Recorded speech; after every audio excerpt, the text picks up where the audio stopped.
Cordial salud. A continuación vamos a desarrollar la capacitación sobre gestión de residuos sólidos y peligrosos, en la cual abordaremos conceptos importantes y aspectos prácticos que nos permitirán fortalecer los procesos ambientales dentro de la estación de servicio. Quienes presentan Lida González y Alejandro Castañeda, asesores HCE del Fondo Soldicom. Dentro de la gestión integral de los residuos sólidos y peligrosos tenemos un marco normativo legal ambiental vigente amplio.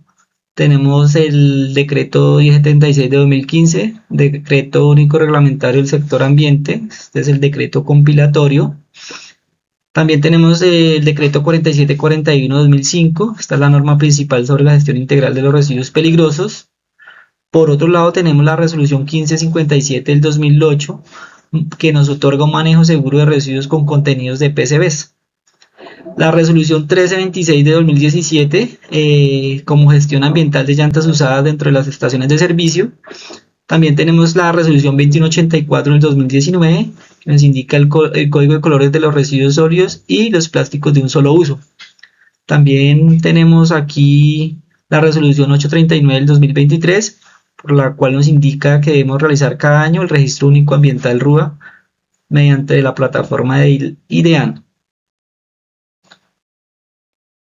Cuando hablamos de residuos, encontramos tipos y clases. El primer tipo de residuo que encontramos son los residuos sólidos, con clasificación aprovechables orgánicos, aprovechables inorgánicos y no aprovechables. El segundo tipo corresponde a residuos peligrosos con su clasificación CRETIP, indicando corrosivos, reactivos, explosivos, tóxicos, inflamables y biológicos. Y el tercer tipo son residuos de gestión diferenciada, encontrando clasificaciones como RAES, que son residuos de aparatos eléctricos y electrónicos, y PCBs, que son residuos bifenilos policlorados. Ok, aquí es muy importante que conozcamos qué son los residuos sólidos. Los residuos sólidos son todo tipo de material orgánico o inorgánico y de naturaleza compacta que ha sido desechado luego de consumir su parte vital. También se generan estos en hogares, comercios, industrias e instituciones. Pueden ser aprovechables o no aprovechables. Clasificación de los residuos según resolución 2184 del 2019. Dentro de las estaciones de servicio debemos tener los puntos ecológicos con el nuevo código de colores canecas blanca, verde y negra. Dentro de la blanca manejamos residuos aprovechables, los cuales pueden ser plástico, cartón, vidrio, papel y metales. Residuos orgánicos aprovechables, caneca verde, aquí podemos depositar restos de comida y desechos agrícolas. Residuos no aprovechables, caneca negra, podemos depositar papel higiénico, servilletas, papeles y cartones contaminados con comida, papeles metalizados. Almacenamiento temporal de residuos sólidos. Las estaciones de servicio deben de contar con un lugar adecuado para el almacenamiento temporal de residuos sólidos. Este lugar debe estar techado, ventilado y con adecuada señalización. Debe tener unas óptimas condiciones de orden y aseo y se deben de llevar unas buenas prácticas ambientales dentro de la gestión integral de dichos residuos. A continuación, les voy a explicar la gestión integral de los residuos dentro de una estación de servicio. Como principal medida tenemos la generación, es decir, los residuos que generan dentro de la estación de servicio. Estos se generan por temas de barrido y limpieza y orden y aseo de la estación. Tenemos el lugar de almacenamiento, donde debemos dar una adecuada gestión y separación en la fuente. Luego tenemos la recolección y transporte por parte de la empresa encargada. Dentro de ello se da un tratamiento y un reciclaje y recuperación de residuos y luego van pues al relleno sanitario a disposición final todos los residuos. ¿Qué son los residuos peligrosos? Son aquellos residuos que debido a sus propiedades, características o peligros intrínsecos pueden causar daños o efectos indeseados a la salud y el medio ambiente. Los podemos encontrar en estado sólido, semisólido, líquido o en gases contenidos en recipientes. todos estos residuos peligrosos están estrictamente regulados por la normatividad ambiental legal vigente. En la clasificación de residuos peligrosos encontramos el acrónimo CRETIP. Este acrónimo nos permite identificar las sustancias corrosivas, reactivas, explosivas, tóxicas, inflamables y biológicas. A continuación, vamos a verificar cuáles de estas sustancias aplican para nuestra estación de servicio y por lo tanto se consideran residuos peligrosos. En primer lugar encontramos las sustancias corrosivas, las cuales se caracterizan por deteriorar metales o causar quemaduras químicas en la piel y en los ojos. Las encontramos dentro de nuestra estación de servicio, como por ejemplo en las baterías de plomo ácido, ya que contienen ácido sulfúrico, en los líquidos de frenos o en las actividades de limpieza y desinfección cuando empleamos hipoclorito de sodio. En segundo lugar encontramos los productos o las sustancias reactivas, que son sustancias que requieren interactuar con otro elemento para generar reacciones peligrosas.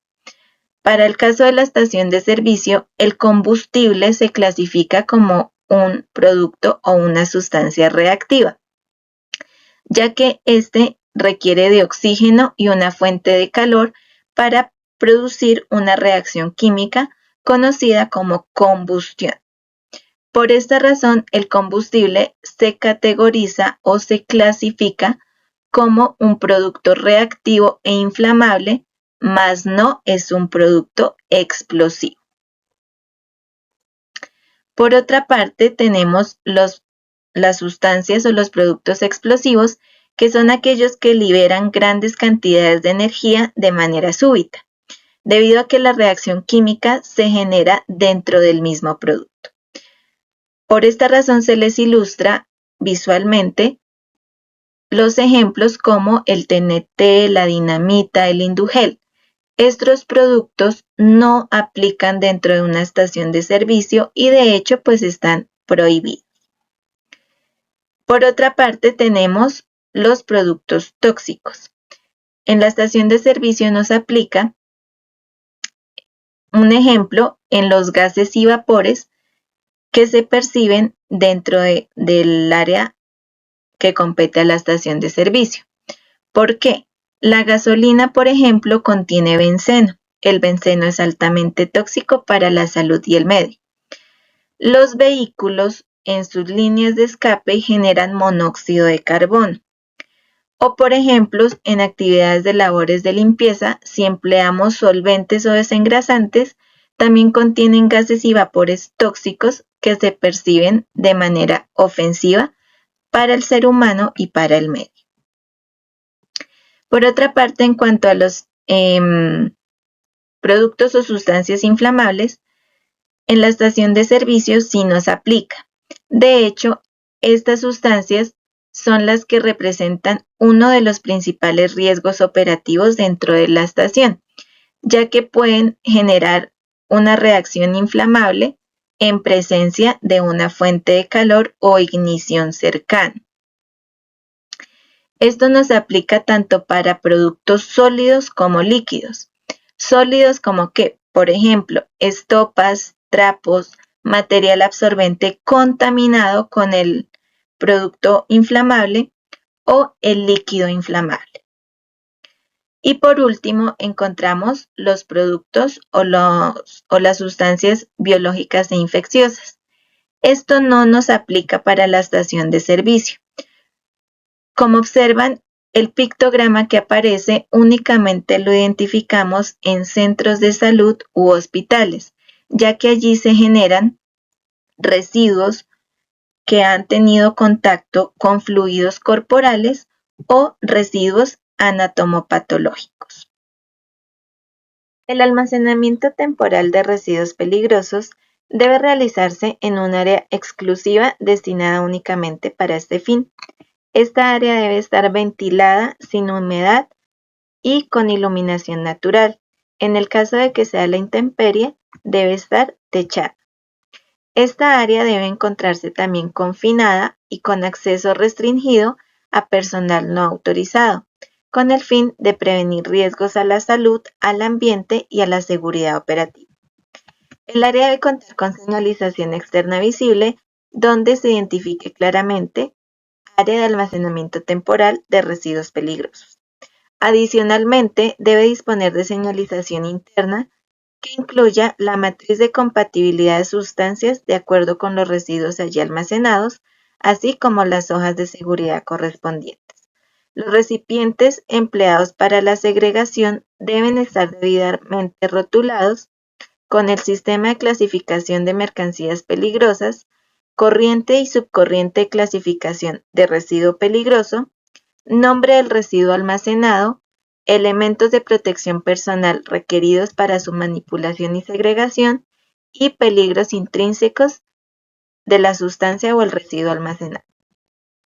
Por otra parte, se debe disponer de elementos de atención a emergencias como el kit de derrames y un extintor satelital de 20 libras, acorde con los riesgos identificados. En caso de almacenar residuos líquidos, se debe contar con un dique de contención. Este dique puede ser retráctil prefabricado o en mampostería. En el caso de ser en mampostería, las esquinas o los laterales del área de almacenamiento temporal deben ser redondas. Se deben evitar los ángulos o configuraciones triangulares para prevenir la acumulación de residuos y garantizar las labores de limpieza. Finalmente, todas las áreas de almacenamiento temporal de residuos peligrosos deben contar con un sifón de drenaje, el cual deberá estar conectado a la red hidráulica que conduce hacia la trampa de grasas, garantizando el adecuado tratamiento de las aguas residuales no domésticas que se generen durante las actividades de limpieza y mantenimiento del área. La cadena de custodia es fundamental porque permite garantizar el control, la trazabilidad y la seguridad del producto y los residuos asociados durante todas las etapas. La cadena de custodia inicia con la compra de combustible realizada a proveedores autorizados, cumpliendo con los requisitos legales y de calidad establecidos.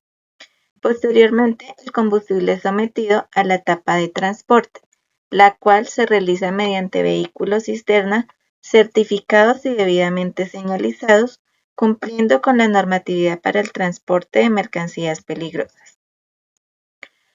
Una vez llega a la estación de servicio, se lleva a cabo la recepción. Allí se verifica la calidad y el estado del producto y la documentación correspondiente, asegurando cumplir las especificaciones técnicas. Posteriormente, el combustible pasa a la etapa de almacenamiento. Allí es donde se deposita en los tanques diseñados para dicho fin, con lo que se denomina el descargue de combustible. Debemos contar con sistemas de control y monitoreo y medidas de seguridad para prevenir fugas, derrames o contaminación durante el proceso. A continuación se realiza la venta y distribución, que corresponde al suministro de combustible a los usuarios finales bajo condiciones controladas y seguras. Como parte del proceso, en la parte de disposición temporal, es cuando se generan los residuos asociados a la operación de las actividades anteriores. Estos residuos deben ser almacenados de forma segura mientras son gestionados por un ente o un gestor externo autorizado y con licencia ambiental, para que posteriormente sean recolectados y transportados nuevamente por la empresa en mención. Esta empresa o este gestor debe garantizar el manejo adecuado del residuo peligroso, darle una disposición o un aprovechamiento según corresponda a su licencia ambiental. Finalmente, la cadena de custodia concluye cuando el residuo llega a su disposición final en las instalaciones autorizadas y aprobadas para realizar los tratamientos de eliminación o aprovechamiento del producto, asegurando la protección del medio ambiente y la salud de acuerdo con la normatividad legal vigente. Posterior a esta disposición, los gestores externos le entregan a la estación de servicio un acta de disposición final indicando el proceso que se le realizó al residuo entregado y la fecha en la que se realizó dicha actividad.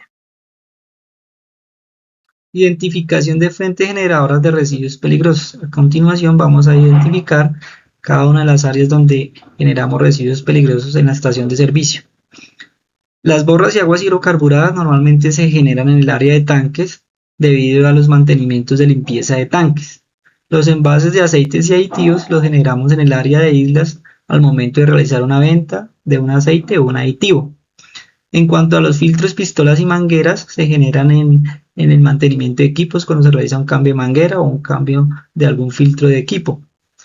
Residuos especiales RAES, residuos de aparatos eléctricos y electrónicos, normalmente los generamos en las oficinas. Lodos hidrocarburados y aceite usado, los lodos pueden ser provenientes de mantenimiento de rejillas perimetrales, mantenimiento de trampas de grasa. El aceite usado, pues aquellas estaciones que tienen cambios de aceite. Y material absorbente contaminado con hidrocarburo. Esto se debe al uso del kit de derrames cuando hacemos algún control de algún derrame.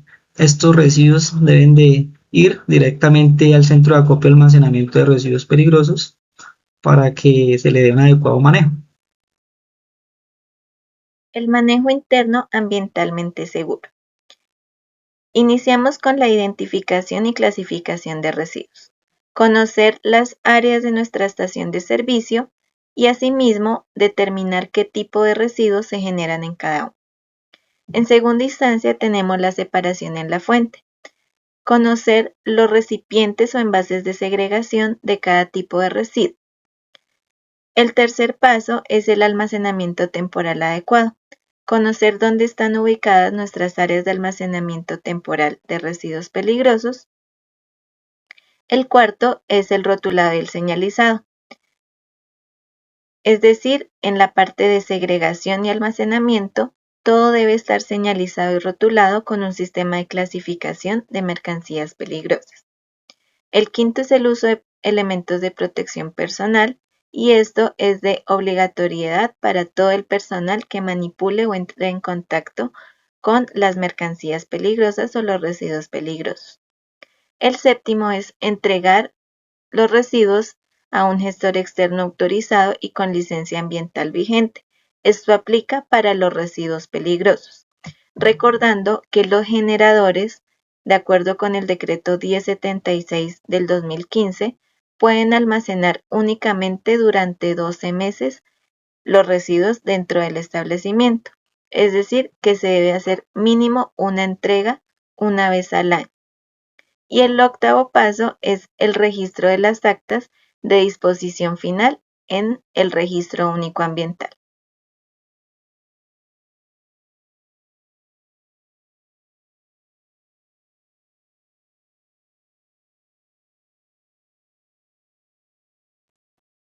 Manejo externo ambientalmente seguro de residuos peligrosos. Aquí es muy importante que las estaciones de servicio tengan en cuenta que la recolección por parte de gestores autorizados con licencia ambiental vigente debe ser acreditada y certificada a la empresa que les haga dicha gestión. Uso de manifiestos y registros. La empresa debe entregar unos manifiestos y dejar unos registros, al igual que la estación debe tener su formato de registro y validación de las condiciones del vehículo y las condiciones normativas. Disposición final en sitios autorizados. Deben entregarse estos residuos a una empresa acreditada que dé una adecuada disposición final y el sitio sea autorizado. Emisión de actas de disposición final. La empresa debe otorgar un acta donde especifique el tipo de residuo con su corriente y demás características para tenerlo, ya que la autoridad ambiental lo puede solicitar en cualquier momento. Tratamiento, aprovechamiento adecuado mediante licencias ambientales. La empresa recolectora pues debe tener una licencia ambiental aprobada bajo resolución, de acuerdo con las indicaciones del IDEAN. Transporte seguro y especializado cumpliendo con las normas legales vigentes. Es decir, que la estación, para poder contratar un gestor, debe verificar todos estos componentes explicados para que no tenga más adelante algún tipo de problema. Los PCBs son Compuestos químicos sintéticos históricamente utilizados en equipos eléctricos, ya que contienen propiedades aislantes. Sin embargo, estos compuestos son persistentes en el medio ambiente, tienen alto riesgo a la salud y al ecosistema, y debido a su manejo y eliminación, están regulados por la Resolución 222 del 2011. A continuación les voy a explicar qué es el Inventario Nacional de PCBs. Es un registro oficial administrado por el IDEAM y las autoridades ambientales para recolectar información sobre equipos que contienen PCBs, desechos o residuos que contienen o están contaminados con PCBs, propietarios de estos equipos o residuos. Este registro permite cuantificar existencias, controlar cumplimiento normativo y planear acciones de retiro y eliminación segura. Todo esto está bajo la Resolución 222 del 2011. ¿Quiénes deben registrarse? Todas las personas naturales o jurídicas, públicas o privadas, que sean propietarios de equipos que contengan o estén contaminados con bifenilos policlorados o PCBs. Ejemplos tenemos transformadores, condensadores, interruptores, reguladores u otros equipos eléctricos que contengan fluidos aislantes. A continuación les voy a indicar algunas obligaciones y requisitos que deben cumplir aquellas estaciones de servicio que generan este tipo de residuos de PCBs. Primero deben de realizar una prescripción en el inventario de PCBs, realizarla en la plataforma del IDEAM y luego radicar carta firmada por representante legal ante la autoridad ambiental competente para activar el usuario. Diligenciar información de inventario a reportar anualmente. Primero, información del generador. Segundo, información del equipo que contiene PCB. Debe ir la marca, el modelo, el serial, año de fabricación, capacidad, estado del equipo y ubicación. 3. Información del fluido eléctrico, tipo de volumen, concentración, análisis de laboratorio y fecha de análisis. 4. Clasificación del equipo o residuo. Quinto, informar sobre el residuo con PCB. Sexto, gestión ambiental realizada o prevista. Séptimo, actualización o seguimiento. Para los plazos vigentes del Inventario Nacional de PCBs en Colombia, lo primero que debemos tener en cuenta es el tipo de propietario de PCBs. Todos los propietarios o tenedores de equipos de residuos o materiales que contengan PCBs, sea de sectores eléctricos o no eléctricos, zonas interconectadas o no interconectadas. La inscripción al inventario es permanente y se realiza una vez se identifiquen equipos con este tipo de residuos. Los periodos de varancia a declarar van del 1 de enero al 31 de diciembre del año anterior. El plazo máximo para diligenciamiento y reporte es el 30 de junio del año en el que se realice el reporte. El plazo máximo para la actualización anual es el 30 de junio de cada año, reportando el balance del año anterior. Muchas gracias por su atención.